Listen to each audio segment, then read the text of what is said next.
It's just loading.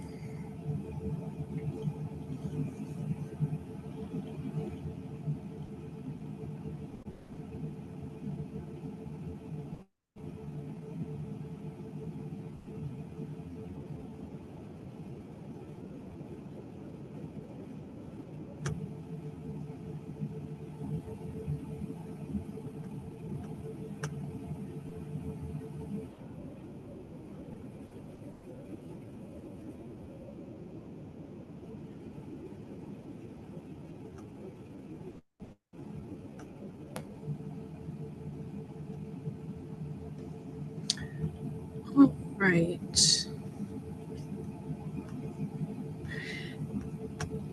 Waiting for women to join. Okay, let's go ahead and get started, and we'll just wait for attendees to trickle in. All right. Hi, everyone. Thank you so much for being here today. My name is Elizabeth Chesak, and I'm the current president of Women's Declaration International USA. And I'll be facilitating today's webinar, Voices of the Women of Afghanistan.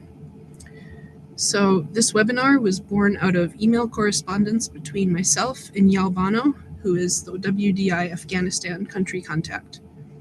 She wanted to bring attention to the plight of Afghani women, and so did I. And so over the course of several months, and with the help of other volunteers, we came up with the idea for not just this webinar, but for a series of nationwide actions in support of Afghani women, which my colleague Irene Lawrence will talk about shortly.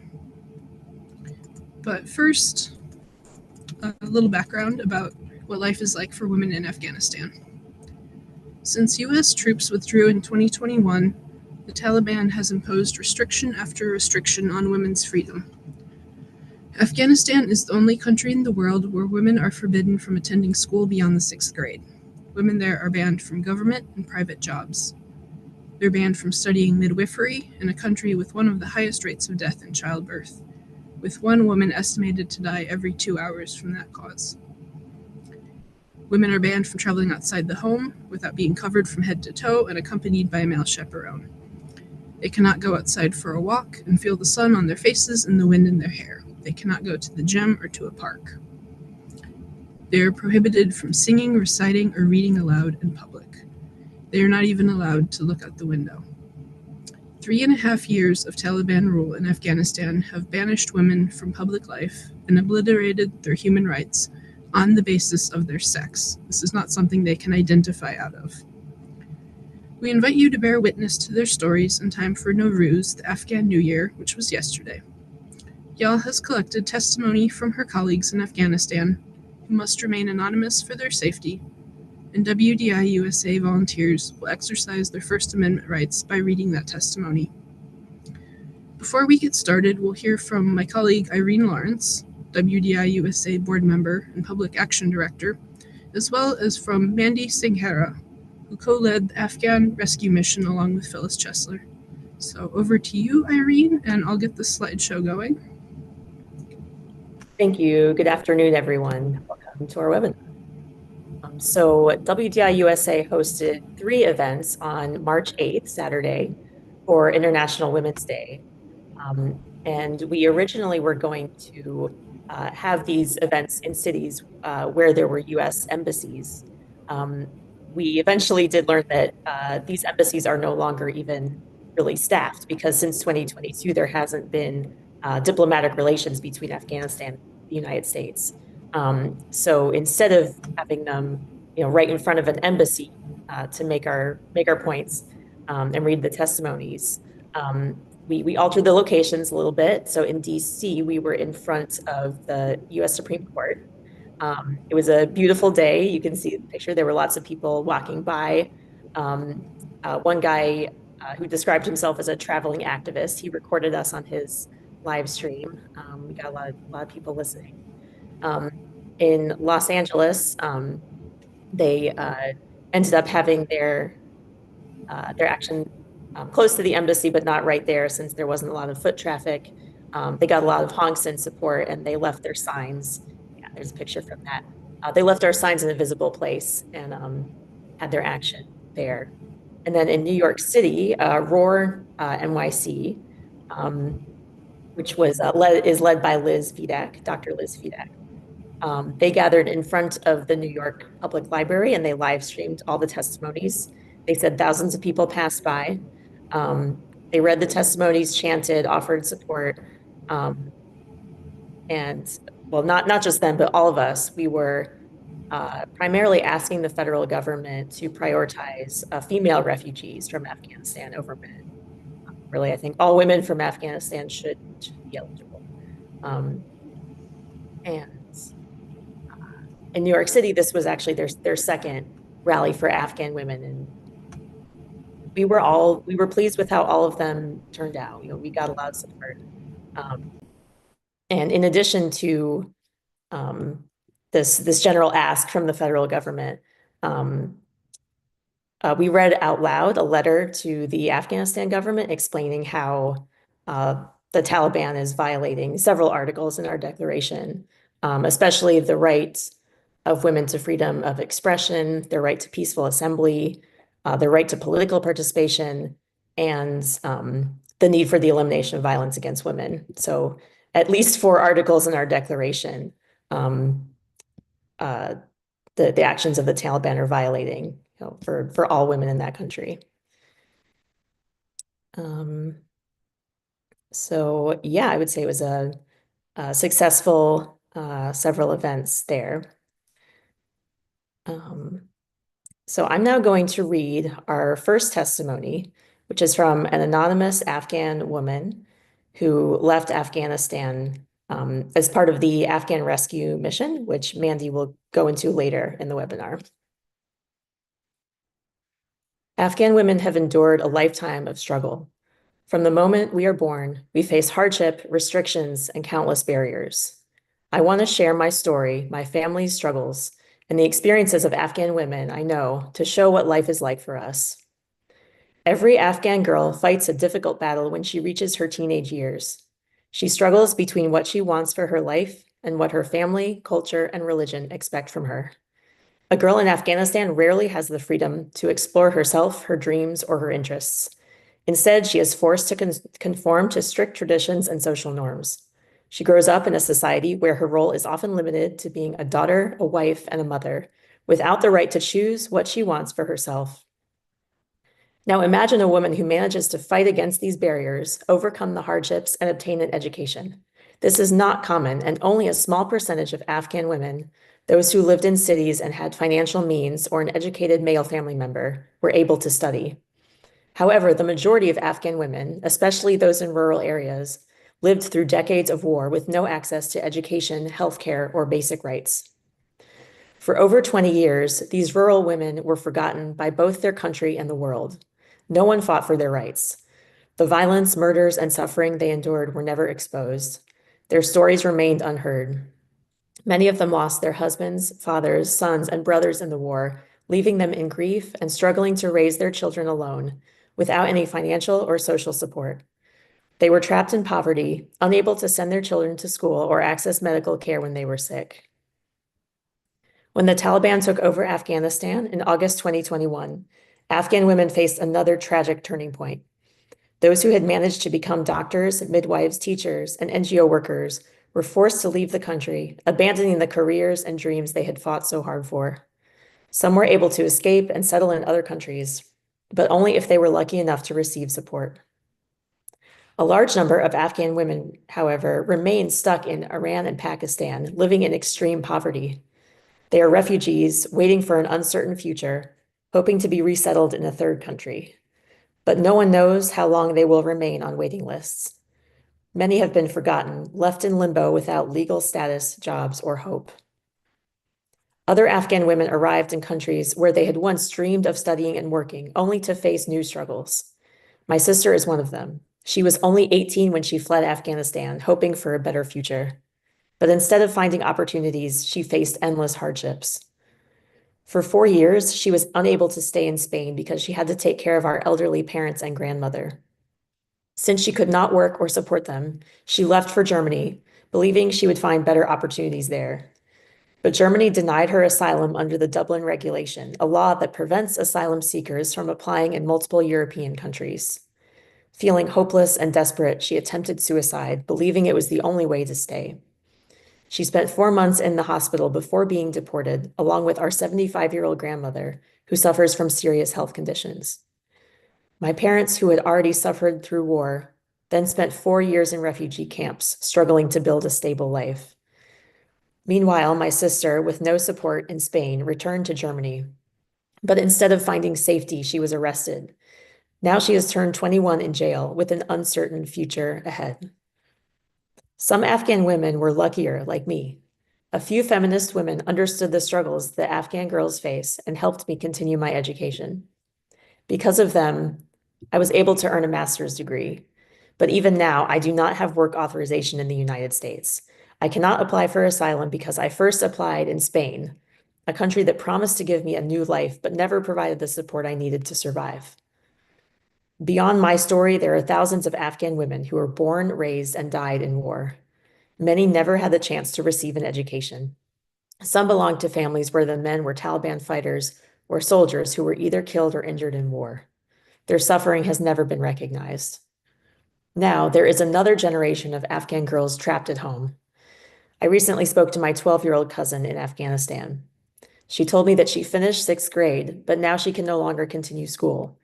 She dreams of being like me, breaking the norms, moving to another country, living independently, and studying abroad. But she asked me, how can I do it? How will I ever be able to become like you? I had no answer for her. The world has forgotten all of us. By putting sanctions on the Afghan government and refusing to recognize it, the international community is also cutting off support for the Afghan people. As a result, many families are now forced to sell their daughters as young as 6 or 7 because they cannot afford to feed them. With men unable to provide financially, women are under extreme pressure. They face hunger, poor health, and abuse, yet no one speaks for them. If the world does not support Afghanistan and does not rebuild its relationship with the country, the suffering of Afghan women will only get worse. When a country is left in isolation, it is the women who suffer first. With no opportunities, no economic growth, and no international engagement, men will put even more pressure on women. Women will continue to be the first victims of war, poverty, and oppression. During the 4 years I struggled to study, I never felt peace or stability. I never had a moment where I believed I could settle down, have a home, or take care of my mental health. I had to make incredibly difficult decisions, ignoring my own well-being just to survive. The world has been cruel to Afghan women, and it remains cruel today. This is the reality of Afghan women, a life of struggle, loss, and survival. Thank you so much for reading that, Irene. All right, we'll hear from Mandy next. Let me introduce her. So Mandy Sahara, Order British Empire, is a distinguished winning philanthropist and international advocate, often hailed as a driving force for change across the globe. A British human rights activist, motivational speaker, and TED speaker, Mandy has journeyed extensively, inspiring and empowering individuals in various countries. With more than 30 years of expertise in development, Mandy has dedicated her career to fostering innovation, forging strategic alliances, and championing key issues such as human rights, gender equality, accountability, migration, and social justice on a global scale. Mandy led on evacuating over 400 Afghans and more recently diplomatic staff from Lebanon and UK passport holders from Sudan. So over to you, Mandy. Thank you so much, and thank you for having me. It just really upsets me when I hear statements like that, Irene, because actually there are so many people. I was at CSW last week in New York, and I had several panels on Afghanistan, and I make sure that women that I've evacuated were given a seat at that table to talk about Afghan women, because sadly, 4 years on, a lot of the women had left behind, and we've kind of forgotten because there's been so many other conflicts. There's over 100 conflicts, over 25 wars at the moment in the world, and women are the ones that are actually paying the price. But Afghanistan is so unique in some ways that actually the Taliban have taken the country back decades. And all the progress that we had made with young people, who grew up with the Americans and the British armed forces. They had a right to an education. They had a right to go and have their hair and beauty treatments done overnight. All those rights just disappeared. Now, for me, I was involved earlier than August. I was evacuating staff that were helping the British troops. So obviously, when Trump decided to leave Afghanistan, the UK government made a pledge to evacuate the 5,000 people.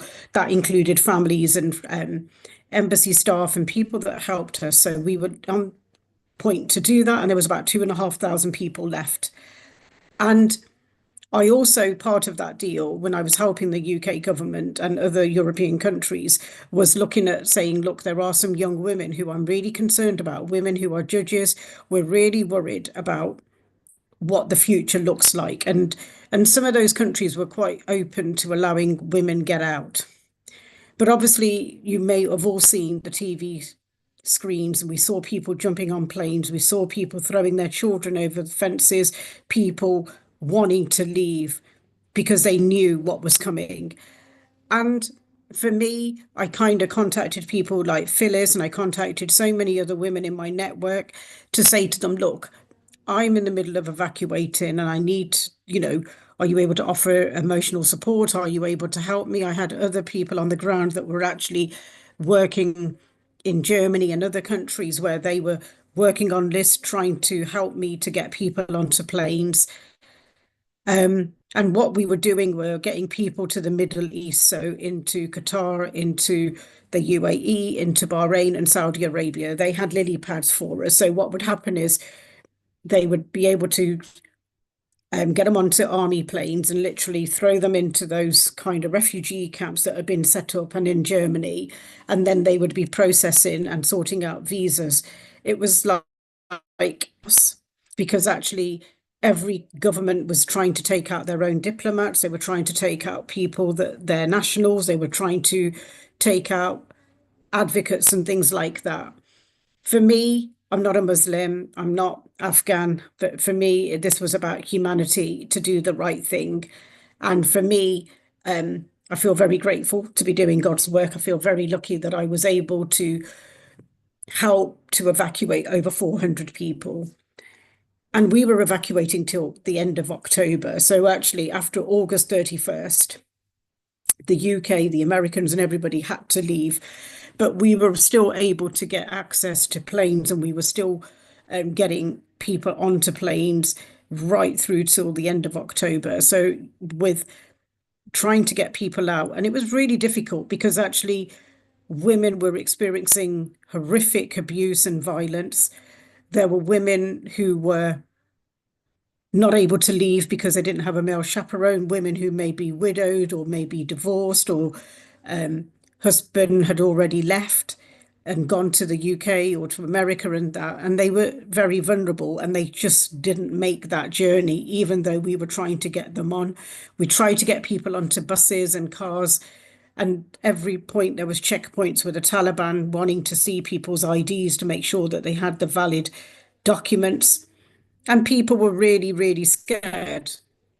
But the Taliban also made a decision that women between the age of 15 to 45 could not leave the country because they wanted them to be their brides. Now, I've not just worked with Afghans, I've also worked with Syrians and Iraqis, I've worked with Ukrainians, I've worked more recently with Sudan and evacuating out of Lebanon, the diplomats. And whenever we do this, it comes to lifting out the diplomat staff, it comes to men will get themselves out and try to get on, and it's always women that are left behind. And last week, when I was talking to people in Afghanistan and talking to some of the girls and the boys that I've evacuated who have done really well to rebuild their life, but they're heartbroken because their families are left behind. They're telling me that actually it's 100 times worse than what we're hearing. We saw in the news today, if you go on social media, it's showing you that the Taliban are even putting on even stricter sanctions and rights on women. And it's so difficult because actually they have no means to earn an income. They're not allowed an education. not allowed to be even heard in places. You know, Sharia law has come back with a vengeance, and they are stoning women, whipping women, and they think that this is acceptable. And people are turning up to see this every day almost in Afghanistan, and this is unacceptable.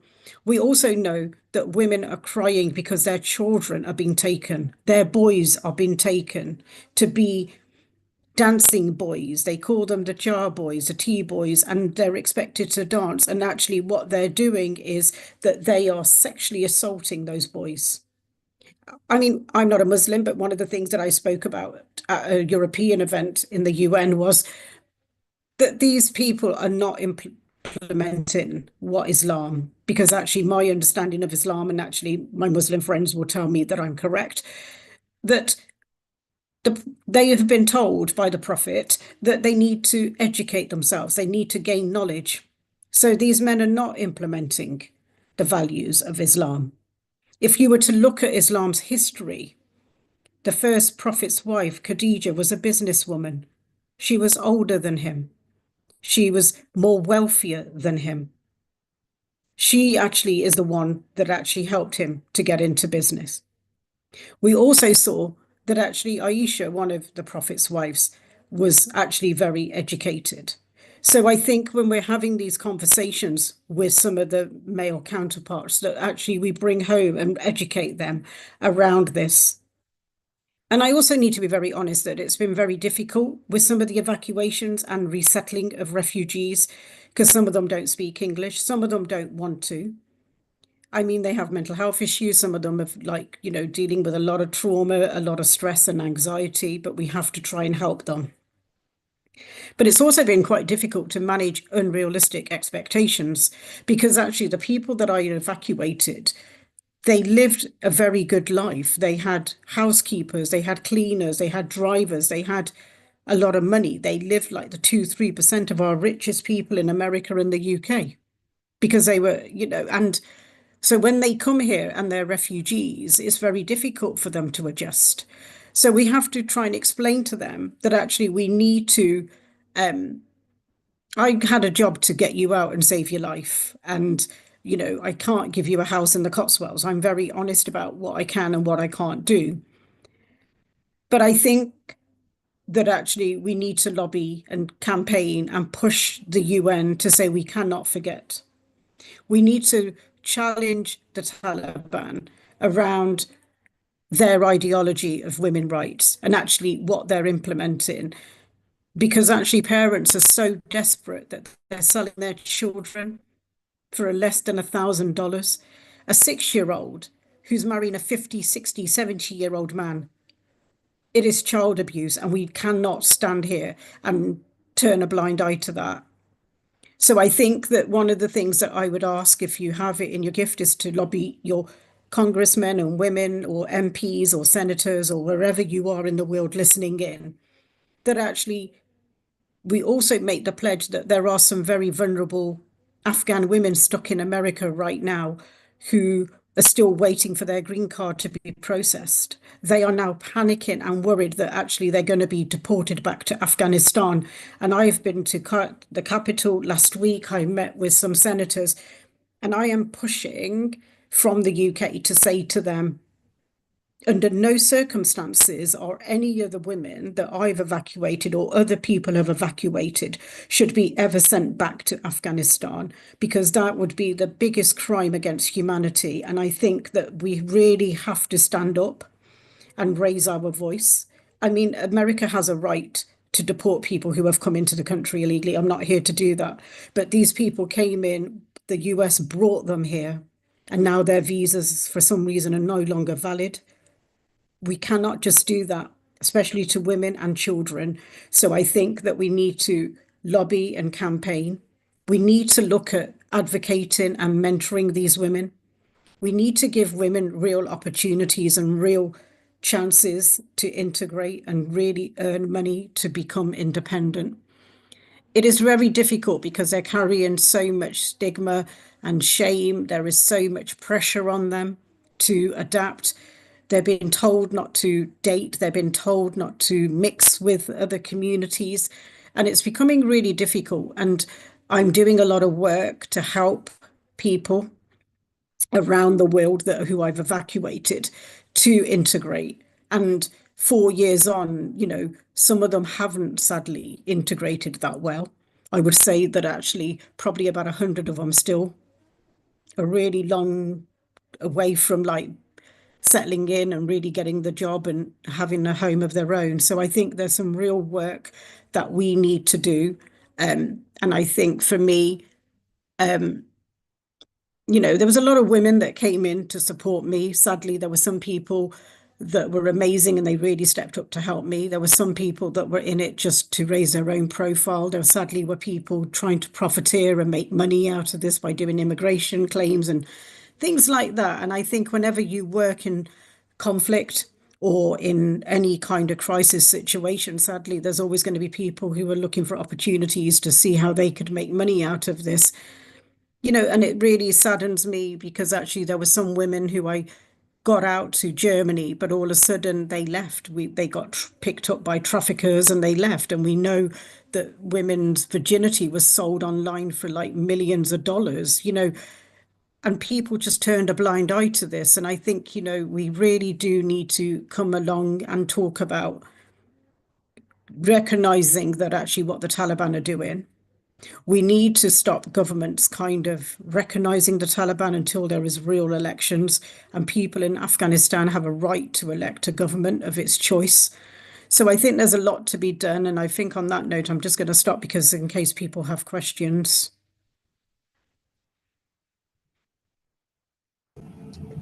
Thank you so much, Mandy, for bringing your perspective and for providing some steps that we could take in the U.S. to help the women of Afghanistan. I've put your LinkedIn in the chat. Thank you. And yeah, if women want to drop questions for you in the chat, they should totally feel free to.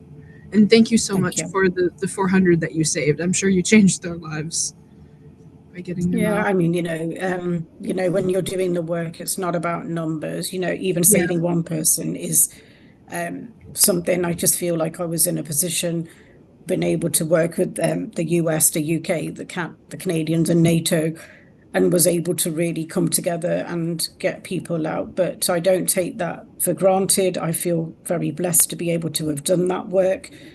But, I do need those women to be supported to integrate now. I want them to rebuild their life. And we cannot forget the people that are left behind. And there is a question about Pakistan as well, I need to say, because actually what they've been doing in the last year and 18 months is actually deporting women back over the border. Or they're forcing them to marry and become second or third wives to some of the men there. So women are having a horrific time in Pakistan. Sadly, in Iran, they've ended up being taken into brothels and become sex workers, and it's really horrendous. And, you feel so angry with the way that the West have kind of said to me, okay, get them to a third country, we'll take them out. And they never honored their word. And we've seen that countries around the world are just shutting their borders. We're becoming so anti-immigrant, and it's really not acceptable. I think, we need to look at people. We belong to one race, it's called human. And if we started there, that's what we need to do. All right, so I'm going to go to the testimony from Yal, and she is in the webinar in the chat, so if women want to say hi to Yal, that would be awesome. All right, so up first, Carrie Bruss will be reading short messages from multiple women whose testimony Yal has collected. So Carrie is a volunteer who has been actively involved with WDI USA since its inception and was a member of its original steering committee. She currently serves as the state contact for Wisconsin, as the U.S. country contact for the international organization, and is a contributing member of the web team. Thank you, Elizabeth. I'll start with my testimonies then. We want to raise our voices against all odds and stand in solidarity with all Afghan women and girls. What is happening to us in Afghanistan is cruelty and terror. Since the Taliban's return to power in 2021, over 80 decrees have been issued systematically erasing women's rights in Afghanistan. Women and girls have been largely excluded from education, employment, and access to justice, with extremely limited access to health care and no freedom to move or take part in any sports. In the summer of 2024, the Taliban introduced the first vice and virtue. Under this law, even a woman's voice is now considered intimate and must no longer be heard in public. Life under the Taliban for Afghan women is unimaginable to outsiders. You cannot escape the countless walls that surround you. You are hidden behind the burqa, a veil fully covering the body and face, confined to the house, silenced. There is no education, no work, no sports, no health care. We are always controlled by and dependent on men. It's like living in a prison with no exit. We are also exposed to violence inside the home. We must run the household, endure harsh words, and often face beatings and torture. And the last one, I am fortunate that my husband is not like the Taliban, but I have lived under their rule. I have faced them everywhere around me. I never want to experience that again. I don't want my children to go through it. The bitterness, terror, and fear have destroyed my health and my life forever. I wish for freedom to come to all Afghans, but I feel unheard. Thank you so much, Carrie. All right, up next, we'll have testimony from a student from the province of Khost, and the name she's provided is Samira, but her name has been changed to protect her anonymity. So Brianna will read this testimony. Brianna serves as the Illinois State Contact and is a member of the Anti-Pornography Working Group, Web Team, and Volunteer Coordination Team. 1 week before the Taliban takeover, I got my admission to the university with a full scholarship to study my bachelor's in information technology and computer science. I was delighted and hopeful about my future. I was very excited to go to the university campus, study with classmates, and make the best memories of my life there. However, the Taliban ruined everything I had hoped for. I was sad and hopeless, but I searched the link shared by Yal, and I started to apply for scholarships from other countries and universities, and finally, I was admitted to an online university known as the University of the People to study English. Then, the university offered us free online education. With that, I could finally move on from all the depression and hopelessness. I started my first semester, and as time passed, I got familiar with online learning and how to manage my time studying at 2 universities simultaneously. Currently, I am in my second semester at the university, but I realized that learning online is not enough for me to improve my social skills and get more involved with my studies. Afghanistan has become the graveyard of buried hopes.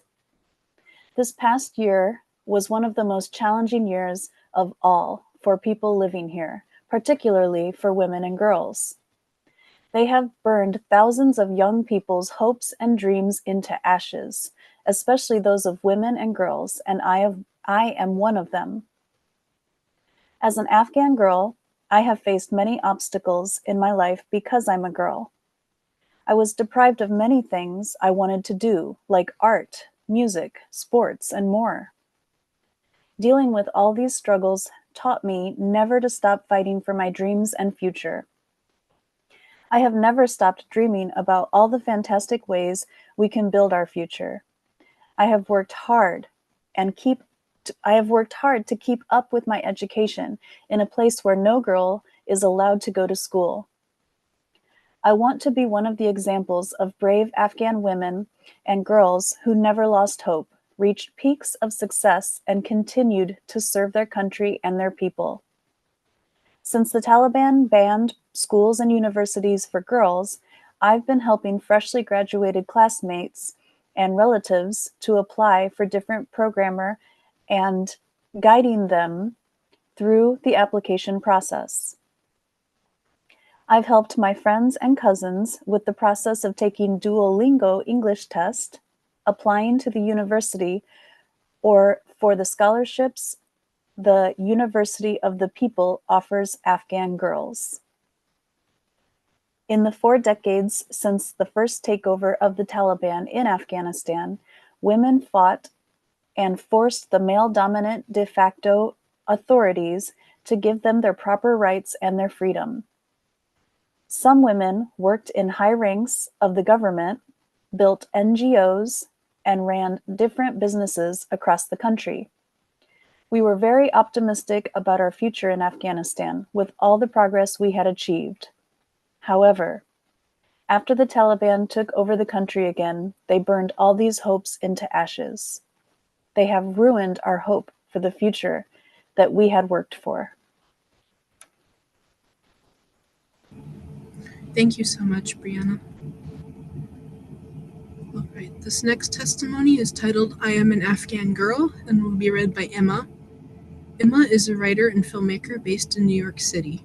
She is a member of WDI USA's anti-pornography working group. They ask me, who are you? Let me tell you who I am. I am an Afghan girl. I am that Afghan girl who was taking her school's mid-semester exam when the school's principal entered the hall with some teachers and hurriedly said, "Students, hurry up and go home. The government has fallen. Everyone is in a hurry." And unfortunately, we went to our homes, and the government of the Republic gave way to the Taliban. I am the Afghan girl who spent a year at home. After 1 year, I went to school with enthusiasm like in previous years. But you know what happened when they did not allow me to enter and said, "Wait until further notice." I am that Afghan girl who entered the house with a broken heart while my tears fell like pearls on my cheeks and sat on the floor. The news about the closure of schools was again broadcast on TV, and I was watching with tears in my eyes when a young girl said, "We were kicked out of school," and she lowered her head and started crying. I noticed that each family member looked at me with a bitter smile and said, "It will open again. Wait."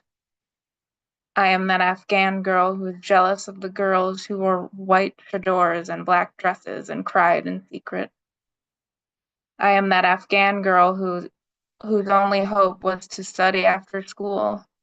I was working on the design when the director of the course entered the class and said with a raised head, "Girls are no longer allowed to attend the course." He remained silent, and I understood from the silence that he wanted to. He told her to get out of here, and again the girl who was sitting behind me started crying and left the class. I am the Afghan girl who was locked on me for the second time in science. I felt uncomfortable.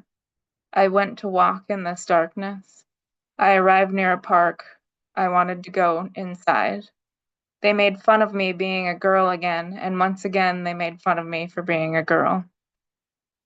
I am the Afghan girl who went home with wounded legs and a soulless body when a young boy passed me by, cursing and smiling. It was very heavy. It was ringing in my ears. I held my head with both hands and cried again. Do you want to know who I am again?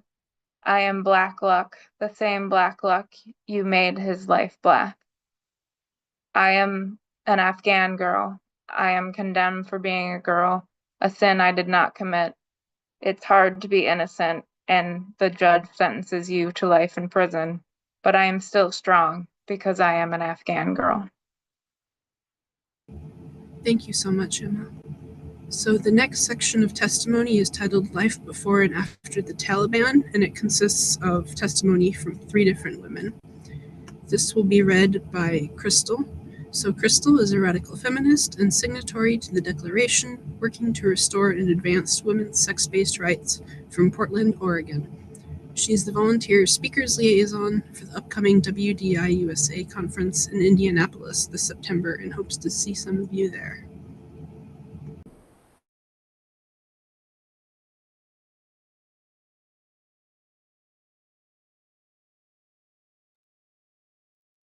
You're still muted, Crystal. I'm sorry. I am struggling to find the reading. Could you come back to me, please? Sure, here, I'll send it to you. Oh, I found it. Okay, no worries. Thank you, Elizabeth, and thank you so much to y'all also. This is testimony from Aisha, the medical student who lost her dreams. Before the Taliban took over, Aisha was a passionate medical student in Kabul. She had worked tirelessly to secure a spot at one of Afghanistan's top universities. Every day she attended classes, practiced in labs, and dreamed of one day opening a clinic in her hometown to serve women who lacked access to health care. But when the Taliban returned, everything changed. Women were banned from higher education, and Aisha was forced to leave medical school. At first, she tried to study at home, hoping that things would improve, but soon she realized that her dream was slipping away. Her family, fearing for her safety, arranged for her to stay indoors most of the time. She went from being a future doctor to someone who could barely step outside. Now she spends her days teaching younger siblings and reading old medical books, hoping for a day when she can return to her studies. Now the testimony of Mariam, the athlete who lost her freedom. Mariam was a passionate football player, soccer for those American listeners. She had been playing since she was a child, and before the Taliban took over, she was part of a women's football team in Kabul. Every morning, she trained with her teammates, preparing for upcoming tournaments, dreaming of one day representing Afghanistan on an international level. When the Taliban seized control, all women's sports were banned. The stadiums and fields where she had once played became places where women were forbidden to enter. Mariam's team was forced to disband, and many of her teammates fled the country. She burned her football jersey out of fear that it might get her into trouble. Now she spends her days locked inside, remembering the feeling of running across the field, the thrill of scoring a goal, dreams that have been taken from her. The testimony of Fariba, the aspiring artist who was silenced. Fariba had a gift for painting. Before the Taliban, she filled her sketchbooks with portraits of Afghan women, strong, independent, and full of life. Her dream was to open an art gallery, a space where she could celebrate the beauty and strength of Afghan culture through her work. But when the Taliban returned, art became dangerous. Women were no longer allowed to express themselves freely, and painting faces was considered forbidden. One day, her younger brother warned her that Taliban members had been asking about artists in their neighborhood. Out of fear, Fariba destroyed her own paintings, watching years of her work turn to ashes. Now she hides her sketchbooks under her mattress, drawing only in secret, hoping that one day she can once again create without fear. The above stories are among thousands of Afghan girls' stories whose lives were changed overnight. They once had dreams, ambitions, hopes for a future where they could contribute to their country. Now they live in a world where their voices are literally silenced, their futures stolen, and their dreams put on hold, perhaps forever. But they still hold on to hope, believing that one day they might reclaim what was taken from them.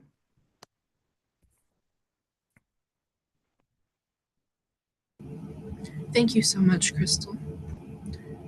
All right, the final lengthy testimony that we have is from Yal, which I will read. So her testimony is titled From Afghanistan to a New Country. She writes, "Today I am presenting a report from a country in which women don't have access to the essential rights of education, work, or free movement for more than 1,000 days. If women ask about those rights, the answer will be beating, arresting, or killing.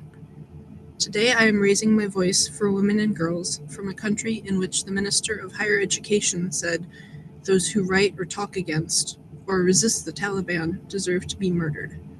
This includes both online and offline criticism of their regime. Taliban actively search every single home, even searching the phone, laptops, and all private things to see and find who is working against them. If yes, then they will arrest, beat, or kill them. No one has the right to complain. But today's Afghan women strongly believe that an educated mother builds a strong nation. And they are stronger than the Taliban restrictions, and women are not afraid.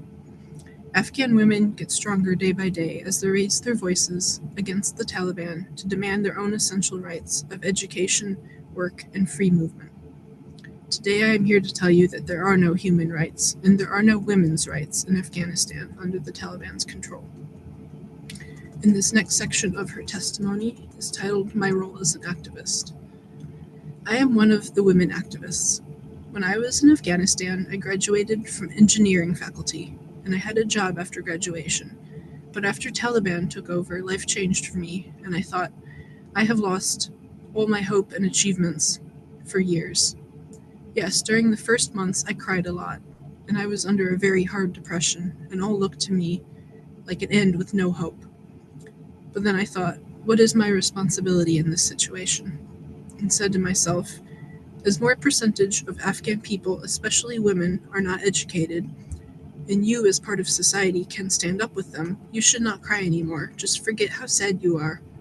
Just start to help and be with other women in this hard time. When I had the idea, I just shared with trusted friends of mine from a men's and women's group, and they said, we will be very happy. And with pride, we want to join. At first, 4 women and 2 men friends, which the one man helps and his support is wonderful, and we really appreciate it. And he is fine if I use his name. His name is Mirwais Nabizada, and his help and support is great. Yes, we all know the situation is dangerous, but to be silent is not the solution. And we have and had the information the Taliban actively search for all who work or talk against them. And this was all the time what I said whenever I felt more threats and scary situations. Yes, I am in danger, but I can't stop. The Taliban are lying, and they just want to fight for power. I am in hiding, fighting for my life and the lives of other women in Afghanistan. We worked in Afghanistan to help Afghan women with their study as secret school. We raised our voices with different paths for Afghan women. I heard stories of women, and we cried to show we are with women, and we shared the message of hope and to be strong with each other. And we help families in need with food and other urgent needs. When I was in Afghanistan, Taliban was searching for me, and I received warning, but even after warning, I wasn't silent. And it's easy for the Taliban to kill those groups who work or talk against them. Because of me, my siblings and parents are also under direct threat. We were not safe. I worked to hide my identity and my parents' identity. I was hiding from the Taliban, but I had known one day they will kill me or my family members. When the situation got very hard and restricted, my option was to just flee from Afghanistan, and I could not forget how hard it was when I fled at 2 a.m. But when I get to a new country, life in a new country is not easy, as everything is new and I was faced with a big culture shock. During the first months, I was just crying, and I didn't have contact with my family, and nothing was normal, and things were harder for me. Firstly, because of the station of Afghan women under the Taliban control. Secondly, my flight from Afghanistan took me away from my family. And third, the new life with the new culture, and how to manage to start life back up from zero, like a normal life. But after a while, I just told myself, cry is not the solution. Start and act as strong women. Just forget what is going on. You are just one, but 1,000 women are looking to you. Have a big smile and keep going to help and work for Afghan women. In new life and new country, I just started self-study and updated my resume, and I started to attend English class. I start to learn driving and start to learn a new life in a new country. After months, I became successful in taking an exam and getting a job in an engineering field. And this is very hard for a refugee, but hard work pays off. During weekdays at 6 a.m., I go out of home to take bus to go to work till 6 p.m. Then I took a bus to English class, and finally I come home. After some eating, I feel very tired, but I act very strong. As different of time between Afghanistan and the country I am, 2 nights of the week, I am wacky all night because I have classes to help Afghan students in Afghanistan. I felt very tired, but I never tell or show to students to know I am tired and need sleep. I just enjoy it when I hear from them, and when they join in class, I just get energy and I'm proud. If I don't do this help with the students, I just blame myself and say to myself, you fled, and you put Afghanistan women lonely in Afghanistan. I was in Afghanistan, so I completely understand. They really need someone to be with them. So that is why I see them as more important than my sleep or getting rest. Fortunately, our group is getting bigger with trusted women and men to help women. Currently, we have close to 200 students and more on the waiting list in our learning program, and are in contact with 1,000 families inside Afghanistan. That's the end of her testimony, and in a moment, I will put a link in the chat which links to a GoFundMe if you all want to send any money to help Yal bring education to the women of Afghanistan. So we wanted to close with a series of shorter testimonies that Yal had sent us. So up first is Brianna. This is from a woman in Afghanistan. I was very worried about my children with cold winter, as I don't have man in my home to work, and I can't work outside because of restrictions. But y'all send me help from a sister, and I bought wood. My home is warm now in cold winter. Thank you for your help. I want from God to warm your hearts. This is from a student. I wanted to go to school and learn, but the Taliban banned us. I just cried a lot and continued my life as hopeless with mental health and depression. But when I heard about WDI online program, I am again a happy person. Thank you for giving me smile and hope.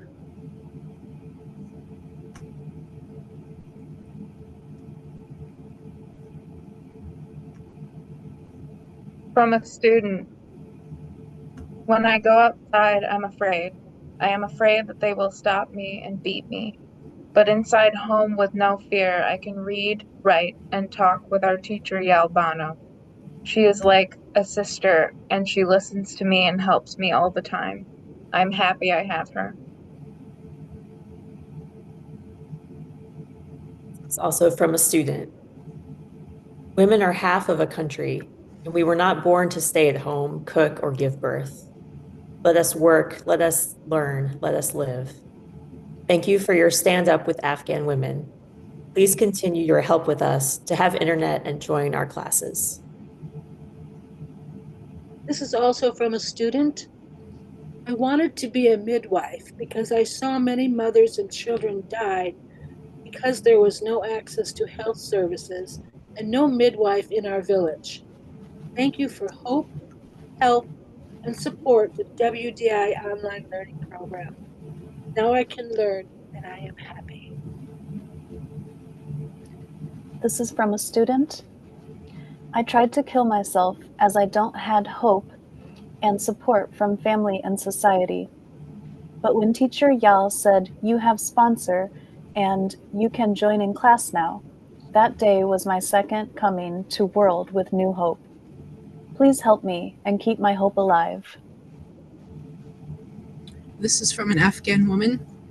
Yal is much younger than me, but she is listening to my story, cries with me, and gives me hope, and shares with me other sisters around the world message. With Yal and sisters of WDI and World, I am not alone now. Please stay with me. Thank you all so much for attending this webinar and bearing witness to the voices of the women of Afghanistan.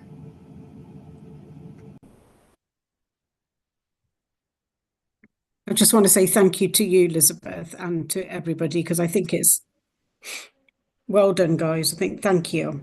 It was really quite powerful to hear stories from from the women and stuff like that. And you did really well. If you please share the video, I will put it out on my social media. And if you will send me a request, I'll tag you all in. Well done. No, thank you. It was very powerful. And thank you for helping the Afghans, because actually they really are forgotten. Thank you so much for being here. All right.